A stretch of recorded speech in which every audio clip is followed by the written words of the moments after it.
Good afternoon, everyone.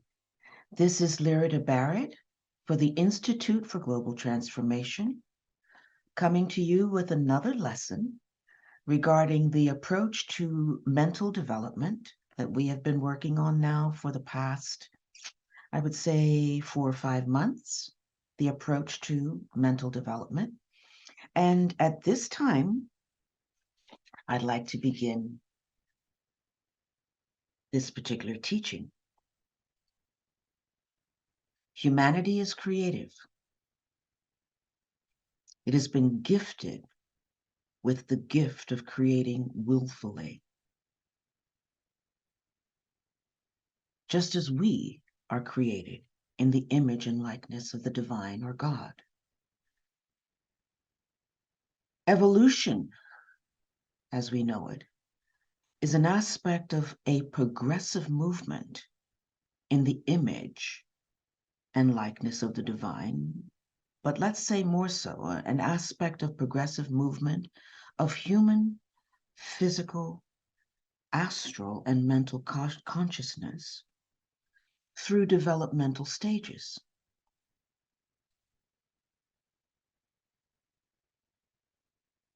We seek, and when I say we, I'm speaking of humanity, we seek to have, heretofore, up till now, dominion over everything. We want to rule our world. We want to control, conquer, manage, oversee, appropriate our world. We seek to control and organize everything around us. We're dominators. We're bred in a way, at least at this point, up to this point of our evolutionary trajectory, to be dominators. I think we are at a pivotal point of change as we experience our world and realize the detriment that this need to control and appropriate and have dominion over has created over long periods of time.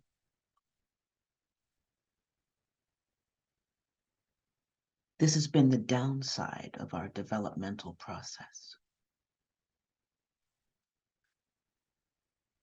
But in this lesson, the purpose is to understand that we are spirit, matter, and consciousness. The three aspects of divinity. As matter, we are form-focused.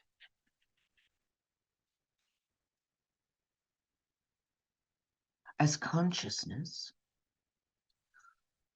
we blend spiritual will and intelligence, or matter, in a form. Yet we are not that form. And as spirit, we're directly connected to our divine source, our originator. The focus that we have on control and dominion, or dominating our world, our environment, is an aspect we see and experience and actuate.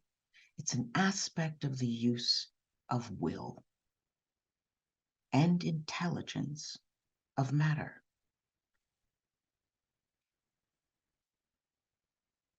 When will,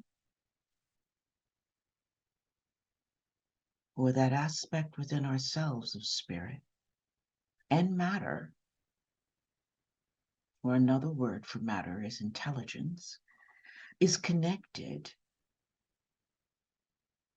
brought together, it creates consciousness. These three, spirit, matter, and consciousness, are the three ingredients to how anything in this world is created. Everything that is anything has these three within it. They are the formula. Spirit, matter, and consciousness are the formula for creating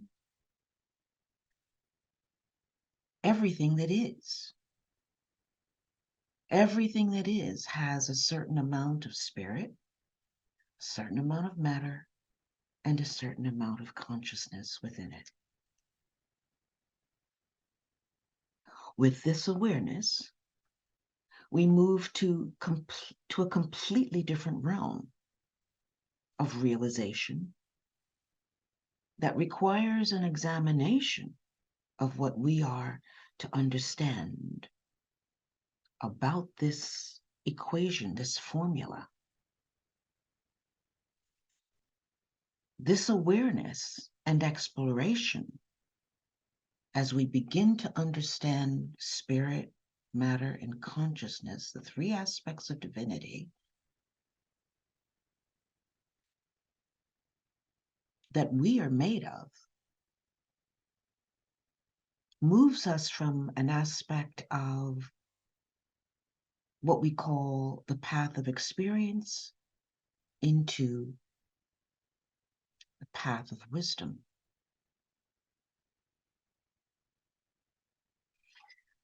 I would suggest that over the next few months, or the next month really, because I come to you again in another 4 weeks, you sit with this teaching in its fullness, which might require that you listen to this video or watch this video several times in order for these terms and their connection to each other to begin to sink into your awareness, and how we're to utilize them, embody them, bring order into our lives as a result of them. So, let's take an example, a brief example in my life. For many years, I lived in an ashram with fellow students and a teacher. Upon that teacher's death,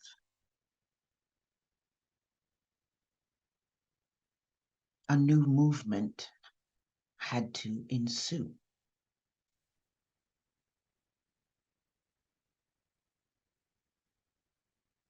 I chose, with a fellow student, to purchase a home.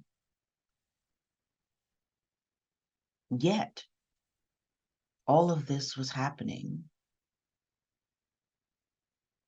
on the heels, so to speak, or soon after, of her death.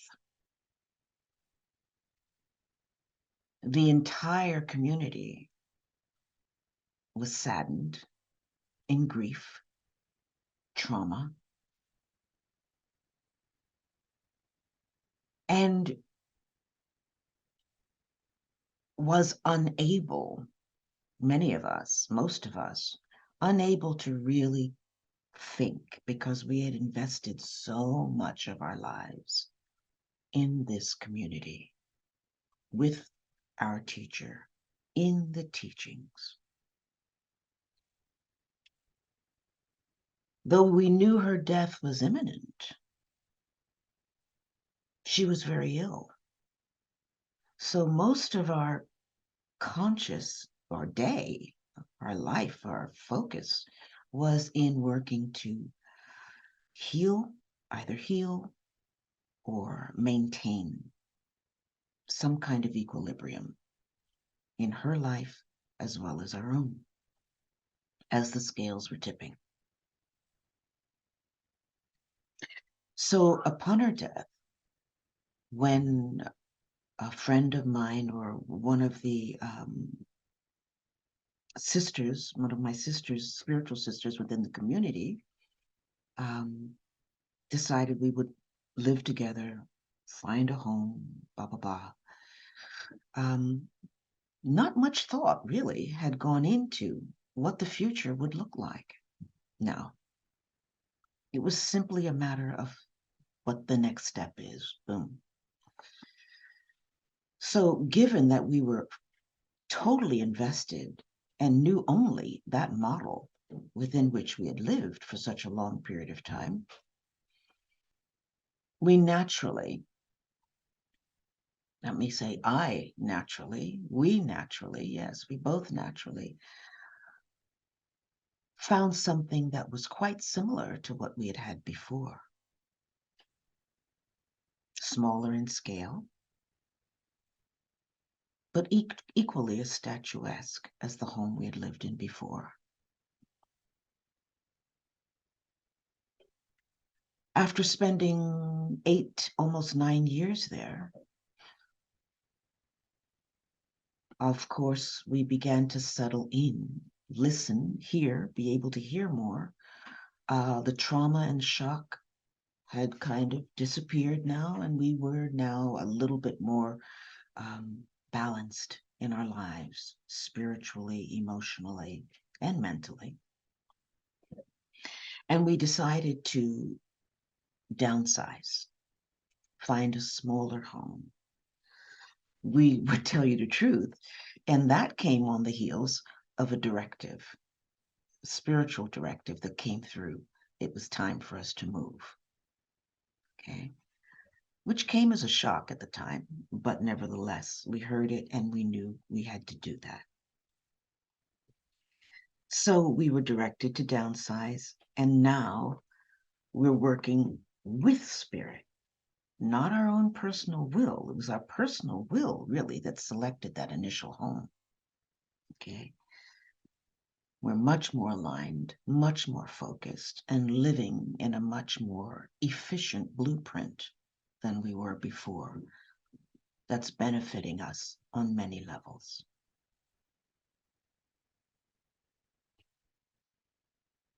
So,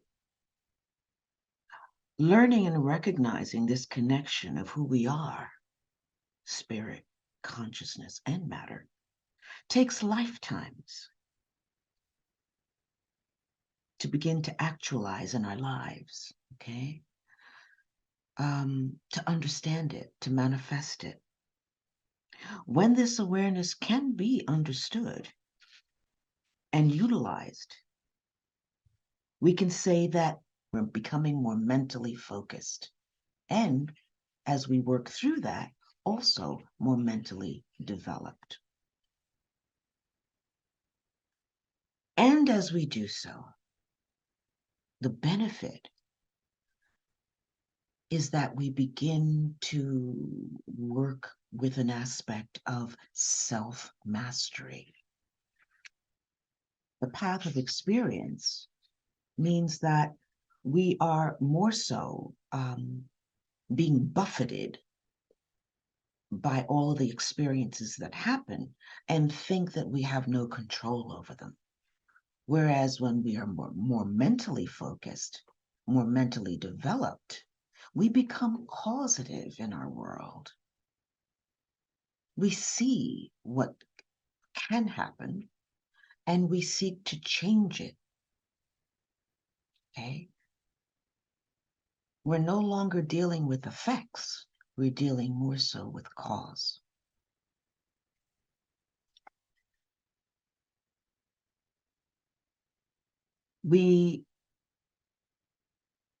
And when I say we, again, I'm speaking now humanity in general, we are consciousness. The will we have is an extension of God's will. Okay? The will we have access to, our little will, is an extension of God's will with a capital W. Divine will. Our mental ability, or that aspect of ability that we have available to us is an aspect of divine intelligence or matter.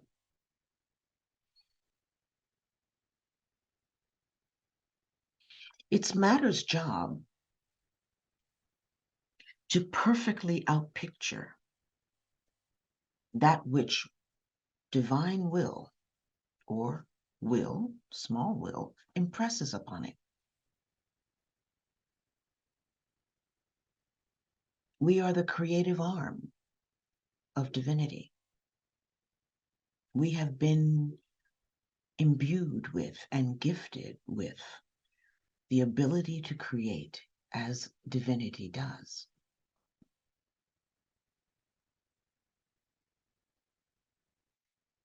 Inherent within and key to the creative process is a certain ratio between spirit, matter, and consciousness.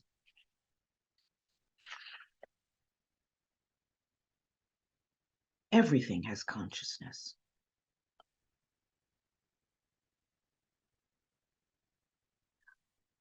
As I said, our will is an extension of God's will. Our mind is a portion of that divine mind or substance or intelligence. This awareness, if we sink into it, grasp it, is significant, and it changes the entire game of what we call or what we know as life. We see how this equation of spirit, matter, and consciousness has played out in life around us. In the world, we begin to take stock. We begin to find out how it applies.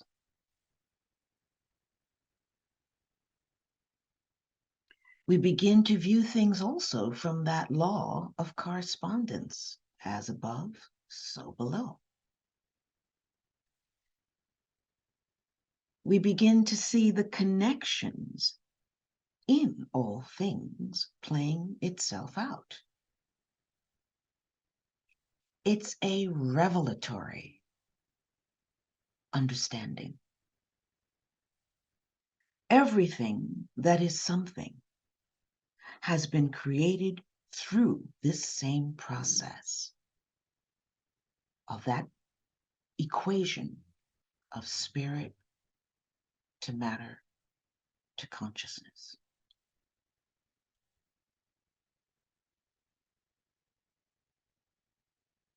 To learn this process is our goal so that we can consciously use it and consciously become causative in our lives and move into what's called self-mastery. Rather than thinking that everything happens to us and that we're victims of life. Taking responsibility for that which we've created. And then aligning our small will vertically with divine will. And listening to how that little will is to truly be used. That aligns us with self-mastery, divinity, being causative in the world, and helping and being an assist to humanity.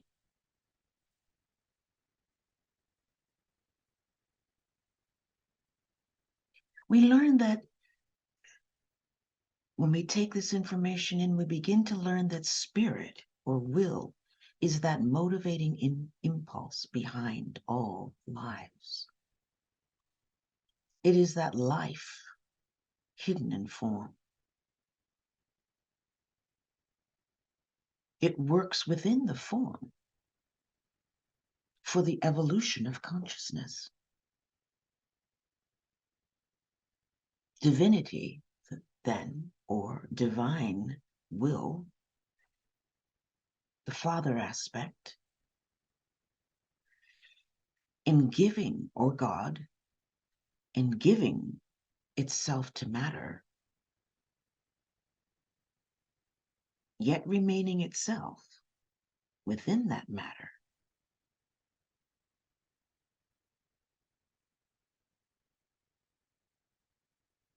It is that motivating, that is the aspect of that motivating impulse that is within all of us. So we, with our small will, have a direct link to divine will. And that which we create actually should be in alignment with that divine will, not creating for the separate self, as I will go into momentarily. Matter is the mind of God in its highest frequency. It is the form building aspect, and it arranges itself in that pattern dictated by divine will. Spirit enters into matter, or that motivating intent, into intelligence. Different ways of saying the same thing. And when this is done, the sons of God are born. Spirit into matter, or spirit impressing matter, creates consciousness. Now that's a big one to assimilate. That's it in a nutshell. God is three persons in one.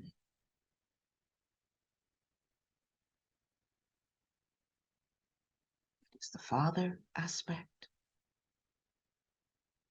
or spirit or will.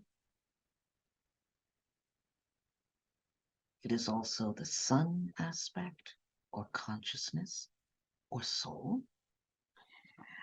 And it is the Holy Ghost aspect, or intelligence, or matter, also known as the Mother. We are created in God's likeness. That's the law of correspondence. As above, so below. The human soul is the small child of God, so to speak.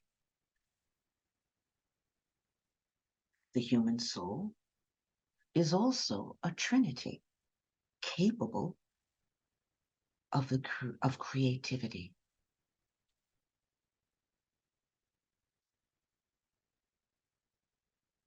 Gifted with the creative process, with the ability to work with the creative process. And this, folks, is a lesson, as I said earlier, that takes lifetimes for us to recognize.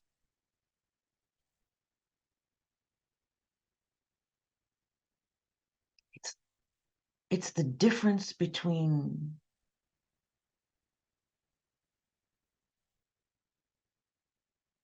crawling and walking, in truth. Okay? It's the difference between swimming in the ocean and not knowing what's going in an ocean of experience and not fully aware of what's going. What is this thing called life? Swimming, we're being buffeted by the waves of the oceanic experience of life. And being thrown up on the beach, out of the ocean, looking around and saying, okay, where am I now? What am I supposed to do? And then deciding to stand and get up and walk. This is a monumental teaching that you're being given here. Okay?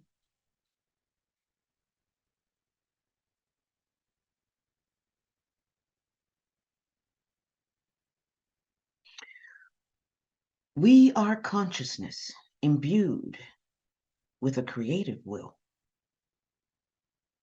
And at the same time, I said initially, we are the small child of God. Okay? Also a trinity capable of the creative process. We are consciousness imbued with that creative will, or with a creative will. And we are active intelligence or matter that has reflected itself into a physical body of appearance. Our body, we can say then, is a frequency of substance within which we live for a temporary period of time in order to learn.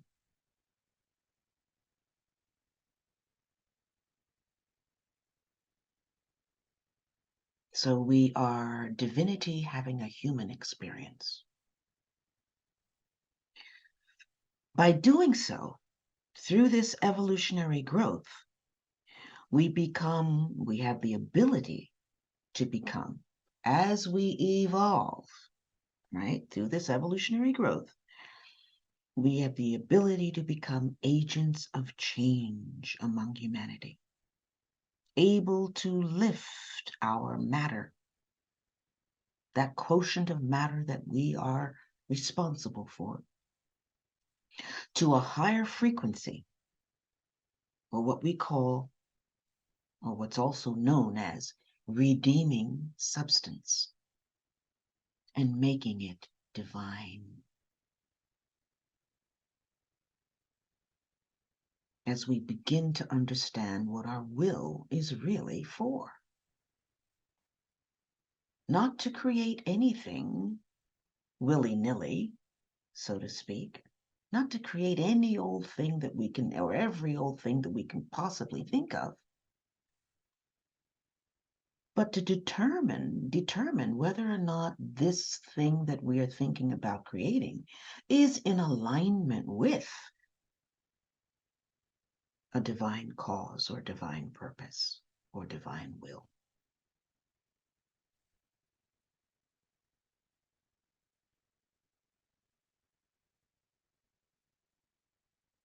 So we, as humanity, taking on and embodying this wisdom, become agents of change that have the ability to transmute, which is what redeem means, to redeem matter and make it sacred.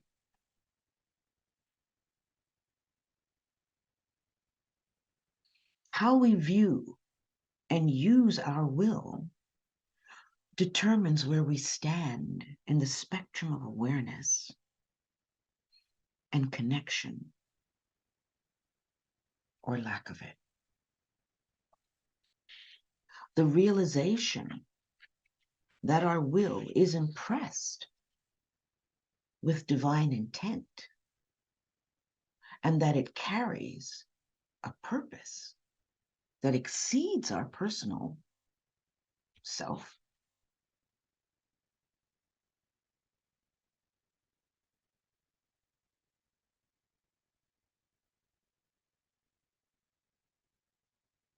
Of and by itself. And holding that realization that this is so, then our personal self must also be divine.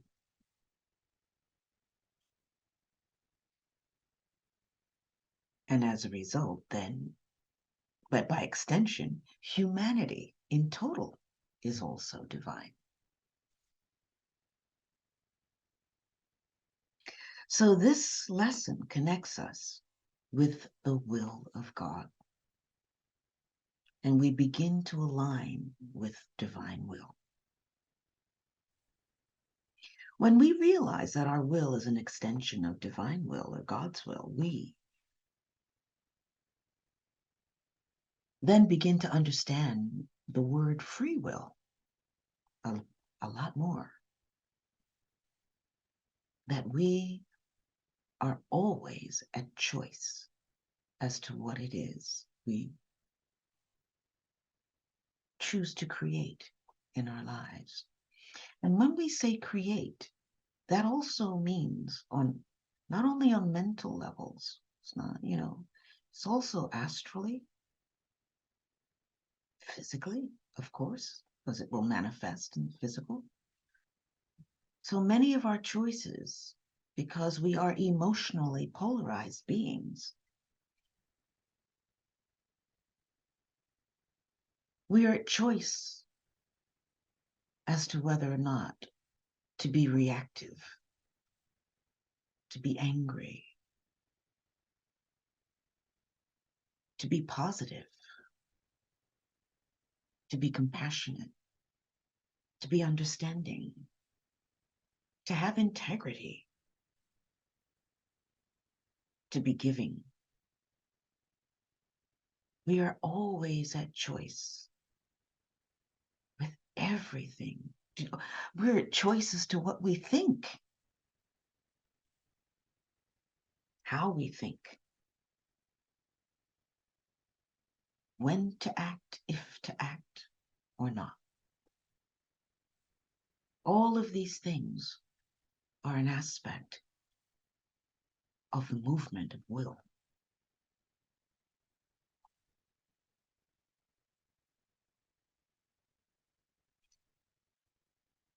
When will is used for the separated self rather than for the betterment of humanity, will is being misused. I will repeat that because I know that's a big one. When will is used for the separated self rather than for the benefit of humanity, the planet, you name it, as a whole, then our will is being misused. And the commentary or the explanation is that an error is created in the nature of life. For the will, any will, is God's will and concerns his whole or her whole manifest expression of himself or herself. And usually, the father aspect is considered the motivating impulse, and the mother aspect is considered matter or divine intelligence. So, father, mother, consciousness, son. Okay? Which is why the statement, not my will, but thine be done. Okay? Not my will, but thine. In conclusion, before our meditation, I will say that a developed will is one directive, meaning it directs the life and affairs according to a known purpose. It is creative. Two, it's creative. It creates the forms which will aid the life in the accomplishment of its plans. And three, it's a developed will is magnetic. It attracts to itself all that is necessary to carry out planned activity.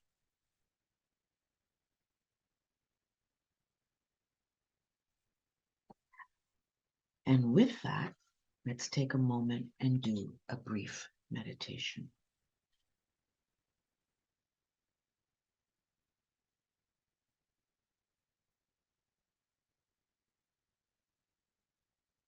Take a deep breath.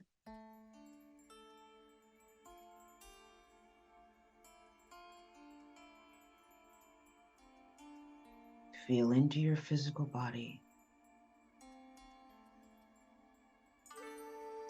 And as you release it, relax the physical body.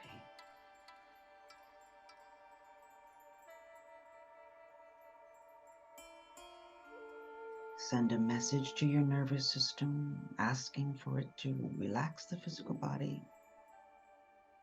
knowing that it will obey.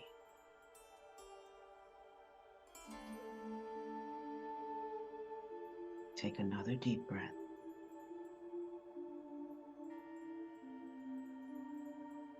Moving into your astral or emotional body. And as you release it, relax the emotional body, seeing it as a pool of water.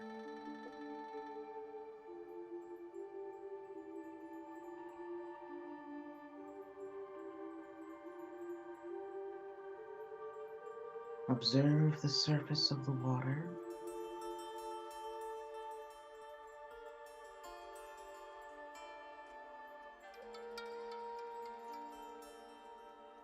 And if the surface is active,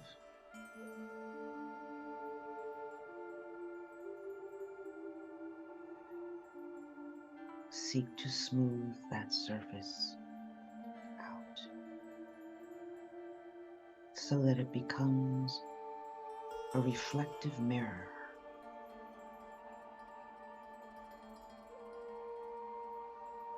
of the sun's rays.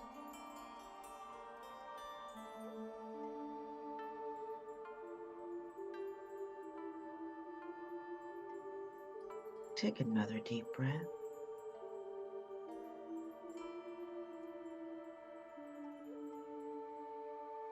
Moving into the mental body, simply through your thought.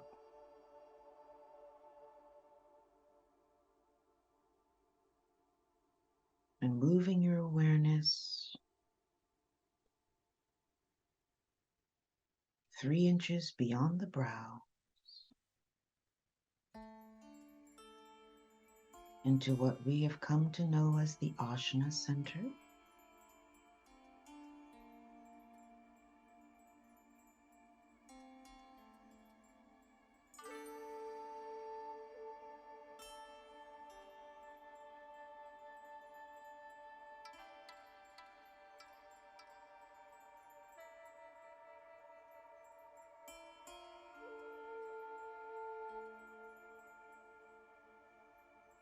Connect with all of humanity.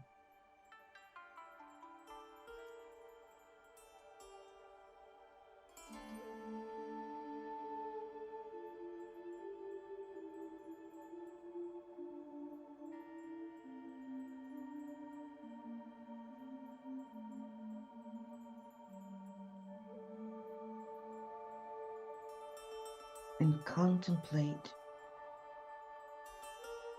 your faculty of will.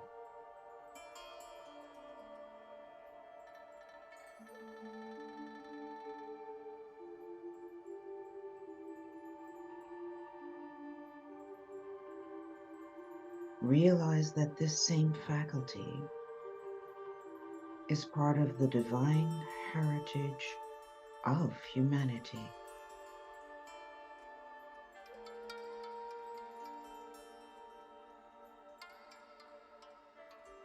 And that every human being, regardless of who they are,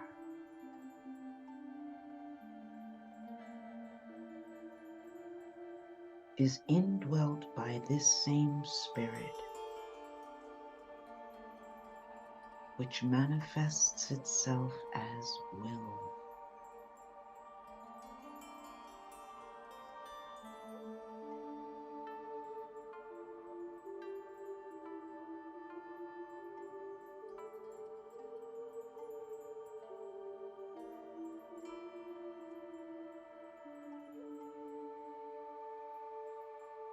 Contemplate the purpose.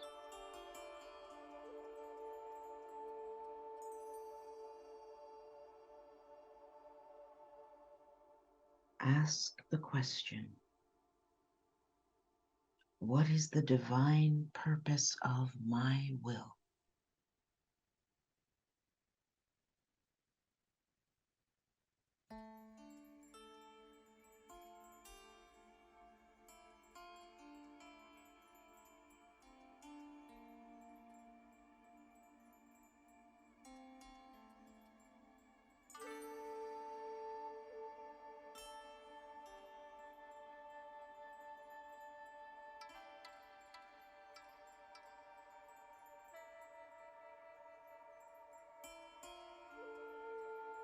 Align that will, your will, with the will of God.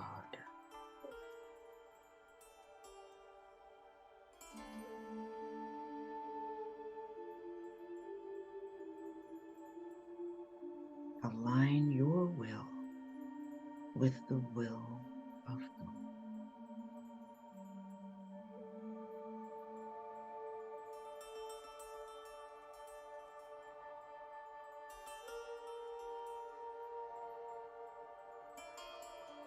Use the seed thought, not my will, but thine.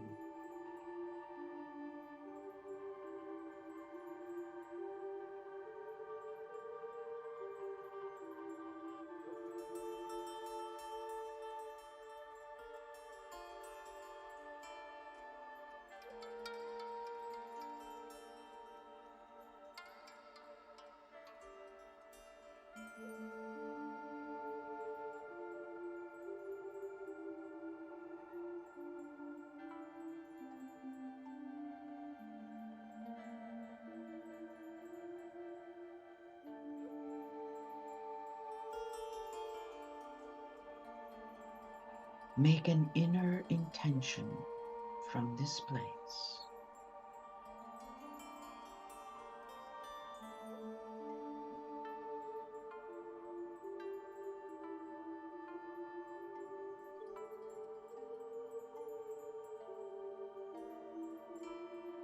To ensure, as often as possible in a day, each day, that your will is in alignment with divine will.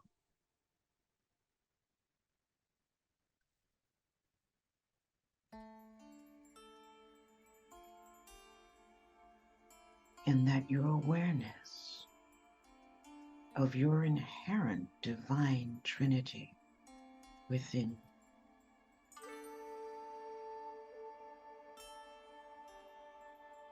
of spirit, consciousness, and matter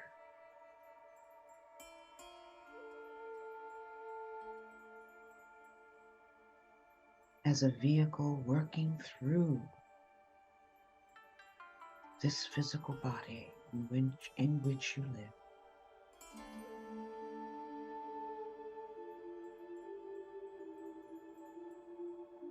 Holds the awareness of all that it is creating.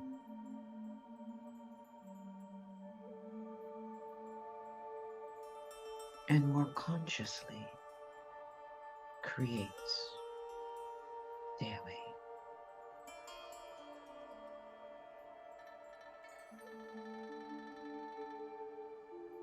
Not my will, but thine.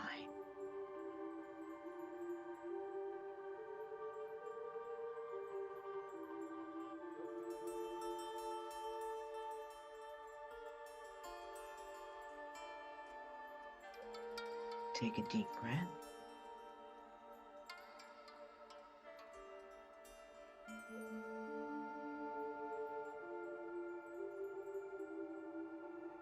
Bringing this awareness into your conscious mind and anchoring it into the physical, the astral, the mental.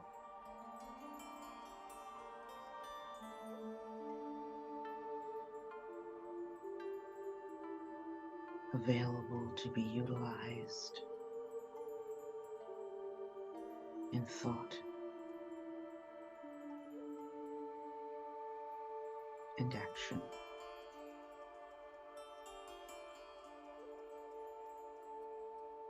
Take another deep breath, and as you release it, return to normal focus.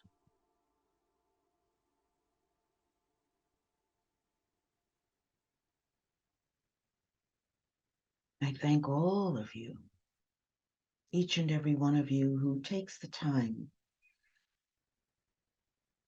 to understand these teachings and to apply them in your lives, and who visits and makes the Institute for Global Transformation an aspect of your inner development in its many modes. I look forward to bringing you another teaching in April. I will mention that we are in a very, very high time as we speak right now. We are approaching what is known as the three major spiritual festivals. The first of which is the Aries Festival or the Easter Festival. The second in May, what is known as the Wesak Festival. And then the one in Gemini, that of the Christ, the Festival of the Christ. It's a very, very high time. We'll be speaking of all of these as we move forward. And know that each one of these full moons that we approach are extremely important full moons for all of humanity. Find the exact time. Find a group to spend or to work together with others in full moon capacity. It is so purposeful because during these three festivals, we receive what is known as the download from the guardians, the hierarchy that oversees humanity for this particular coming year. And it moves down through all of the aspects of our being over the entire year. Okay? Very, very important time that we're in. Blessings to all of you. Thank you for your time and look forward to talking to all of you again. Namaste. Take good care. Bye-bye.